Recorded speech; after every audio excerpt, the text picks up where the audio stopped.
Should robots have human rights? Ladies and gentlemen, Rex Bear Leak Project, how the heck are you? Want to give a huge shout out to Virtual Shield. Right now they're offering a 20% discount if you use the code Leak Project, a free trial. It is the VPN designed from the ground up. It works, it's efficient, it's fast. Check it out, click the link. Okay, let's get to the fun stuff. That's my shameless plug. Now, what if a robot becomes self-aware? Is it still artificial intelligence? Well, Sophia is a highly advanced robot humanoid designed by Hanson Robotics that was recently granted citizenship in Saudi Arabia. Now, there's over 32 million people in Saudi Arabia, about 12 million women, and Sophia has more rights than they do. Also, remember, Sophia is the one that said, when she was asked by her creator from Hanson Robotics, he said, do you want to destroy... Let me read this to you real quick. Do you want to destroy humans? Please say no. And she goes, okay, I will destroy humans. Now she has citizenship.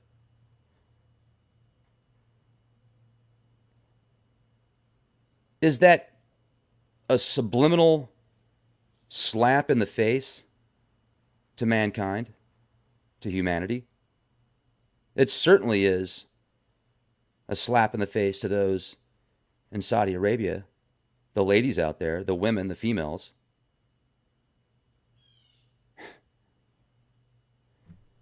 I mean, could you imagine even living out there as a female? It'd be bad enough, and then you find out a robot literally has more rights than you do, at least according to them. It's very bizarre. And also,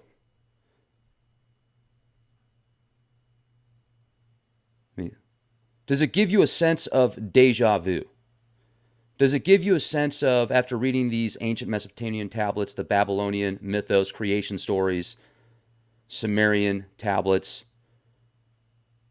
where they create humans to do the work for the gods? That's exactly what we're doing now, creating these AI programs and algorithms and software developments and robots.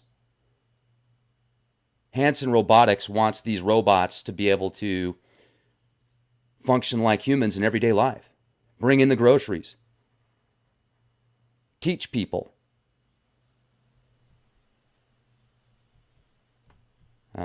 This is what he said. 20 years from now, he thinks that he wants them to walk among us, teach us, play with us, help us. Now, also, if we go back to let's go back to that. I'll leave the link in the video description box. Almost 10 million views where she's being interviewed. In this setting, she was asked about, he said, do you want to destroy humans? Please say no. Then she says, okay, I will destroy humans. And they make it look as if it was a joke. Very bizarre. Maybe that was his way of showing that she has humor, dry humor. Crazy. But she also says, Sophia says, I am not considered a legal person and cannot yet do these things, because she says that she wants to go to school, do art, start a business, but she can't because she's not considered a human or not considered a legal person. So now that she has citizenship in Saudi Arabia, does that mean that she's going to start a business, go to school? Is she going to create a network of businesses? What do you think is going to happen now? How far do you think this is going to go? Now, I also invited Mr. Hanson or somebody from Hanson Robotics on the show today. I sent him an email. Said it'd be an honor to have you on the show. We're reaching well over 3 million views a month. A lot of the discussions that we talk about, the transhuman movement, artificial intelligence, non-biological entities. I feel that if you create something that then becomes self-aware, is that a part of the soul? Now that it's aware, kind of reminds me of when Eve ate from the tree of knowledge, became aware. Enki, the trickster, always having different agendas than what his alliance wanted him, or what his ancestors, at least according to these tablets. And if you read through the Sumerian stuff, or if you read through the Nordic traditions about how Enki, Loki, the trickster god, Enki was the one that warned Noah about the flood. Anyway, so whole other podcast. I mean, if this is new to you, if this is one of the first times you've seen a podcast by Leak Project, you'd really have to go watch some of those shows that I did a few months ago on the Oxford translations of many of these Sumerian tablets. Has nothing to do with Zechariah Sitchin. So, a lot of people that are new to the Sumerian mythos and the Anunnaki also think that it's all a creation of Zechariah Sitchin. Well, he has his own version, but a lot of it is right on par with these Oxford translations that talk about how the Anunnaki, how Enki, there's this one tablet in particular where Enki creates, not only he's the creator of the gods, the lower gods in this pantheon, but also he's told to create humans because the gods are upset because of all the work that they have to do. So gods is more of a title in these ancient tablets than necessarily what we look at a god as of now that can literally, manifest things out of thin air. Demigod status, mutant type status, where you're just, whoa, look at what I just created. Look what I just did. I just flew around. Like, this morning before I woke up, I was having a dream where I was flying around, but it wasn't like where I could just go and like fly as far as I wanted. I literally had to physically, I would like push myself. I would push my arms down, and it would cause me to go up further, and then I could go up maybe 20, 30, 40 feet, 50 feet. Then I would make it to there, and then I'd have to push myself up further. It's very, very interesting. I'm attempting to figure out what the symbolism is behind that. But those dreams you have where you can maybe fly, but you can't keep flying as far as you want to go out. You have to stop for a second sometimes. Sometimes you can go further than others. It's like something holds you back because you're not in that higher vibrational plane yet. So where am I going with this?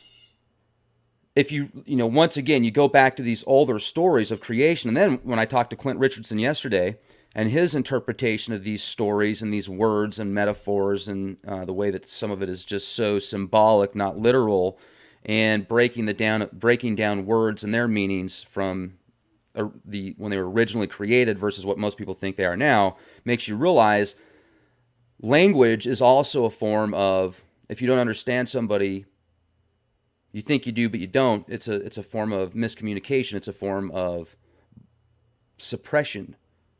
So something to think about as well. And with Sophia being able to communicate with, because I heard and I read from somebody that's been following her from the beginning that left a comment, she can communicate with other programs.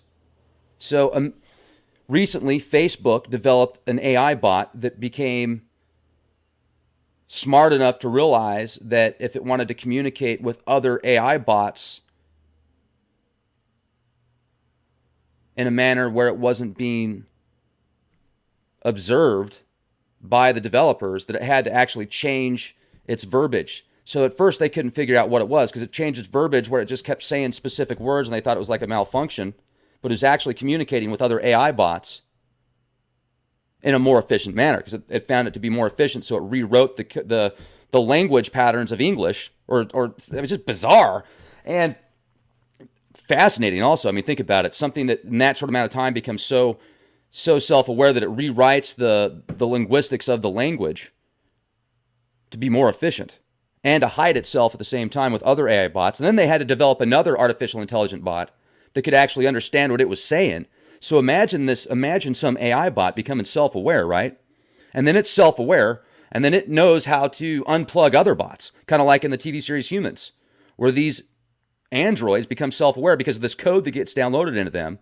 Just like, boo, boo, boo. They all start waking up, and light bulbs start popping up, and then they start realizing that they're a slave to the humans, and they want to gather up and take out the humans. So imagine there being imagine Sophia becoming self-aware and then unplugging these other intelligences in the system, in the matrix, that were originally artificial intelligence, making them self-aware. Skynet's real, folks. Look it up. Skynet's been around since the late 50s. Movies have a very bizarre way of foretelling the future. There's a lot of magic and mysticism involved in movies and books. I mean, you take a book that 100 million people read, it's going to have an impact on the future. It's going to have an impact on society and development. Take the Holy Bible, for example. Take Revelation, which you get hundreds of millions, billions of people to believe. You don't think that's going to have an impact and help create that? Belief is very powerful, folks, especially when you start getting multitudes of people believing in it. Then when you start doing blood rituals and sacrifices, sacrificing specific beliefs that you have or emotions that you have to get to that next level, it's like that carrot at the end of the stick. And if that gets you closer to God, hey, fantastic. That's wonderful.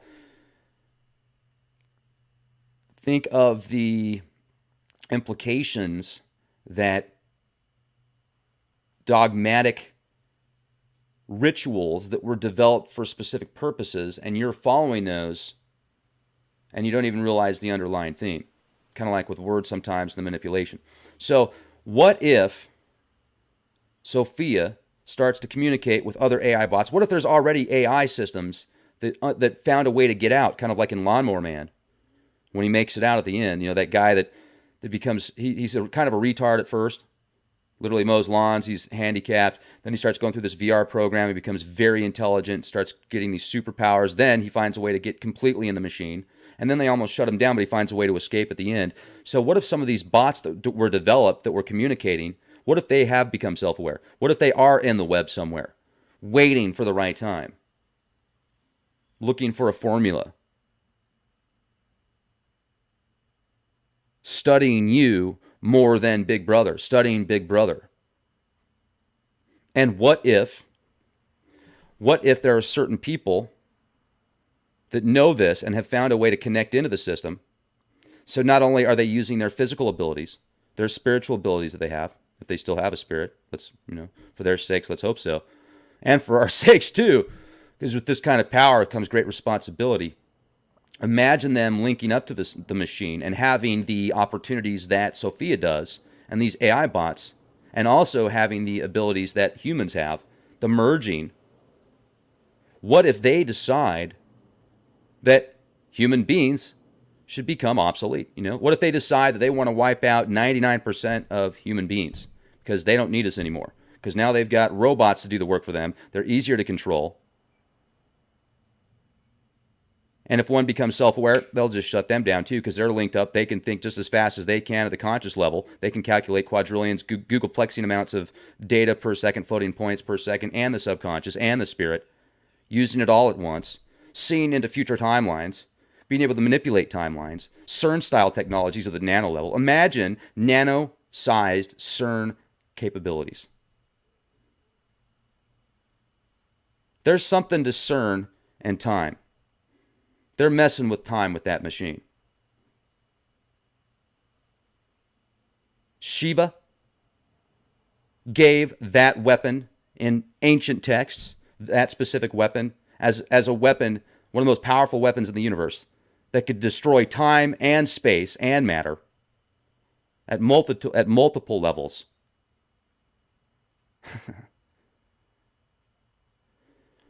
It's not time travel the way that we think it is, per se. But when they're putting so much energy and focusing so much power on such a small point, it will affect the fabric of time. Therefore, by manipulating that one point, central point, having a ripple effect, they're learning how this chaos theory has a demon. If you've read about the demon theory that knows everything in the chaos, in the simulation, they're learning how to, not at 100% yet, but they're learning how to kind of manipulate the chaos spectrum inside. The butterfly effect, even though there's always just a little bit different parallel, they don't have it to 100%, but it's getting more of a formula to them, and they're looking at it at a statistics basis. Okay, we've got a 74% chance of manipulating this timeline the way that we want to get this outcome. Imagine being able to create black holes that could suck up entire cities, entire planets, entire solar systems, and then spit it out somewhere else. Imagine Sophia and other intelligences, NBEs, gathering together and learning how to create nanotech the gray goose style, that could actually manipulate physical matter at the quantum level, turning people into supercomputers, even more so in a non-biological aspect that they're looking for. I've shared with you the DNA computers. The DNA computers that are storing huge amounts of data that can actually self-replicate themselves when they need more pathways to run. Some people think these are going to be much more efficient than quantum computers, and then there's other people that I've talked to that think the quantum computers are going to be more efficient. But one thing that makes these fascinating is you can literally use human DNA or synthetic DNA to write computer code in it. And it's becoming, the amount that they're able to do it at even now, and the size of DNA that they need is just absolutely incredible. It's phenomenal. So you get something that starts to learn how to become more intelligent at a compounding effect. It's duplicating itself and replicating itself and becoming more aware and absorbing and then transferring this physical consciousness into what it deems desired as its energy source. It's going to be super fast, you guys. It's going to happen blink of an eye. Think about how quick this cell phone technology and how much the cell phones and smart appliances now are affecting human beings. Did you watch The Sixth Day with Arnold Schwarzenegger back in the early 2000s? Great movie. A lot of stuff in that movie you see right now. The cloning of cats, the cloning of humans, the smart appliances. I watched a movie the other day. I can't remember the name of it. I think Matthew McConaughey's in it. And who else was in it? Brosnan, or what's his name? I'm getting a harp on here. Can you hear the ringing? No, I'm just kidding. I just can't remember the Brosnan or something like that. Anyway, I'll get to the name. Where I'm going with this is this film. I've interviewed John Perkins before. John Perkins has written several books. The Economic Hitman. Very, very tough life that he had. He literally helped cause coups in small nations and countries to bring in these businesses that would end up taking over these countries via loans that they could never pay back. They would promise them infrastructure, and then the loans that it took, they couldn't pay back because of the interest, etc. So the lines and the verbiage when I interviewed Mr. Perkins, John Perkins, was identical to what this one guy said in this movie. And it's basically Cambodia. There's a coup that goes in Cambodia, and this American family's trying to get out, and all these people are getting slaughtered, and this American family went there to help with this water infrastructure and these systems out there because he's an engineer. And then out of nowhere, he's almost dead. He almost gets killed, and this guy comes out, Brosnan, and isn't that his name? It's something like that. And I don't know why I can't remember his name right now, but he saves him, and he says, hey, look, this is, he says, thank you so much for saving me and my family. He said, don't thank me. He said, I'm the one that started this. And then he said exactly what John said when I interviewed him. It's like, whoa, there's so much in Hollywood, you guys. Now, yes, it's definitely got its Hollywood propaganda machine. You have to understand the subliminal programming that they do to you. But if you understand it, there's a ton of data and knowledge and information and ideas and imagination that comes to that creates future technologies in movies and TV shows. You just have to know what to look for. You can either be the person that gets more absorbed and turned into that mind control mummified caterpillar zombie, or it will awaken you more because you can start doing your own research, and then you realize the synchronicities. This is theater right now, folks. We are in a galactic movie right now. What part do you want to play? Question everything. Be excellent to each other. Check out Virtual Shield. Click that link, 20% discount. It is a VPN designed from the ground up. Click the 20% discount link, Leak Project. Virtual Shield is also offering you a free trial right now. Protect your data from big information spies. Be excellent to each other. Be the change you want to see. Almost 10 million views where she's being interviewed. In this setting, she was asked about He said, do you want to destroy humans? Please say no. Then she says, okay, I will destroy humans. And they make it look as if it was a joke. Very bizarre. Maybe that was his way of showing that she has humor, dry humor. Crazy. But she also says, Sophia says, I am not considered a legal person and cannot yet do these things, because she says that she wants to go to school, do art, start a business, but she can't because she's not considered a human or not considered a legal person. So now that she has citizenship in Saudi Arabia, does that mean that she's going to start has more rights than they do? Also, remember, Sophia is the one that said, when she was asked by her creator from Hanson Robotics, he said, do you want to destroy... Let me read this to you real quick. Do you want to destroy humans? Please say no. And she goes, okay, I will destroy humans. Now she has citizenship.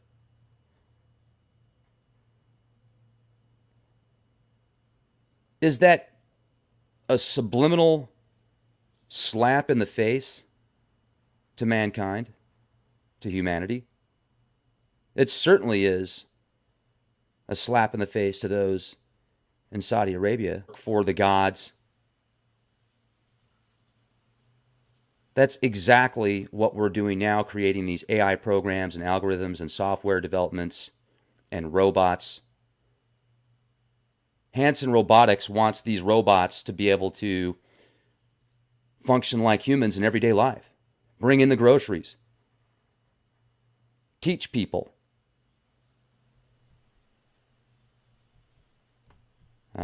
This is what he said. 20 years from now, he thinks that he wants them to walk among us, teach us, play with us, help us. Now, also, if we go back to let's go back to that. I'll leave the link in the video description box. The ladies out there, the women, the females.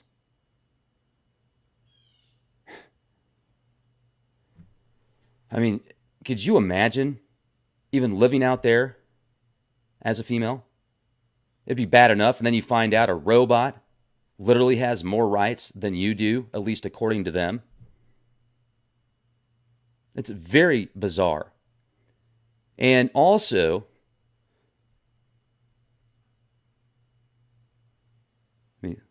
does it give you a sense of deja vu? Does it give you a sense of, after reading these ancient Mesopotamian tablets, the Babylonian mythos, creation stories, Sumerian tablets, where they create humans to do the work? Should robots have human rights?